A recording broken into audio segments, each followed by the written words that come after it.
আসসালামু আলাইকুম এভরিওয়ান, সবাই কেমন আছেন? আশা করি ভালো আছেন। এই সুন্দর ও মজার গোলাপ জামুনটি আমি ময়দা দিয়ে কিন্তু বানিয়ে নিয়েছি। চলুন রেসিপিটা দেখে নেওয়া যাক। এখানে আমি ১ কাপ পরিমাণ ময়দা দিয়ে দিলাম আর ১.৫ কাপ পরিমাণ গুঁড়া দুধ দিয়ে দিলাম। সবকিছু ভালোভাবে মিক্স করে নিলাম। এখানে দিয়ে দিচ্ছি আমি ঘি। ঘিটাও আমি সবকিছুর সাথে ভালোভাবে মিক্স করে নিব।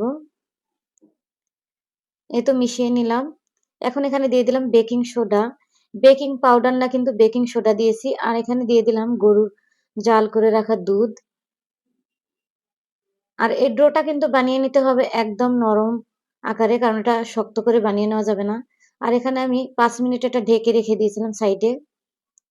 হাতে একটু ঘি মাখিয়ে এখন আমি মিষ্টি গোল গোল করে গোলাপ জামুন যেভাবে বানিয়ে নেয়, আমি গোল গোল করে সেইভাবে বানিয়ে নিচ্ছি। আজকের রেসিপিটা দেখতে থাকুন। আমরা বাহির থেকে যেভাবে গোলাপ জামুন কিনে নিয়ে আসি দোকানগুলো থেকে, সেই আপনারাও এই কম উপকরণ দিয়ে এইভাবে বানিয়ে নিতে পারবেন এই রেসিপিটা ফলো করলে।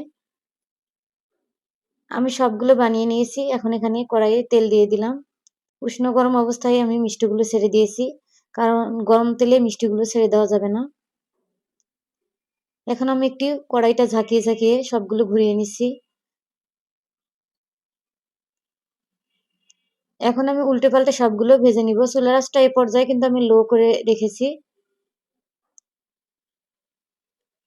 এখানে কিন্তু পুরো ব্রাউন কালার এসেছে। এখন আমি উঠিয়ে নিব। আপনারা দেখে হয়তো বুঝতে পারতেছেন, আর খুব সহজে দেখানোর চেষ্টা করতেছি। এখানে আমি শিরাটা তৈরি করে নিব। সেজন্য দিয়ে দিলাম ১ কাপ আর একটু অল্প পরিমাণে বেশি চিনি, আর এখানে ২ কাপ পরিমাণে পানি দিয়ে দিলাম।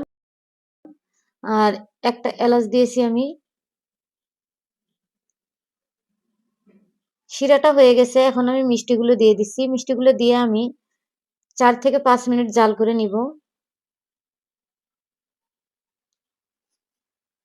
আশা করি আজকের রেসিপিটা আপনাদের ভালো লাগবে। আর রেসিপিটা ভালো লাগলে অবশ্যই লাইক, কমেন্ট, শেয়ার করে দিবেন।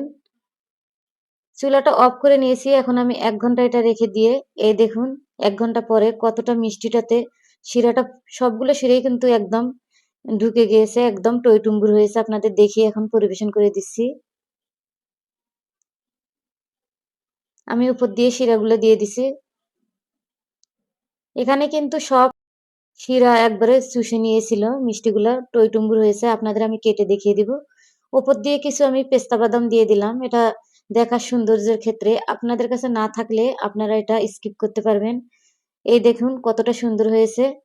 আর আপনি আমার ভিডিওটি কোথা থেকে দেখছেন অবশ্যই মন্তব্য করুন, যাতে আপনাকে আমি ধন্যবাদ দিতে পারি। এই দেখুন রসেতে একদম টইটুম্বুর হয়ে গেছে। আপনারা এভাবে একবার হলে ট্রাই করে দেখবেন, আর বাসায় বানিয়ে নিজের পরিবার নিয়ে সবাইকে নিয়ে খেতে পারবেন এরকম সুন্দর গোলাপ জামুন। সবাই ভালো থাকবেন, সুস্থ থাকবেন। আজকের মতো এই পর্যন্তই।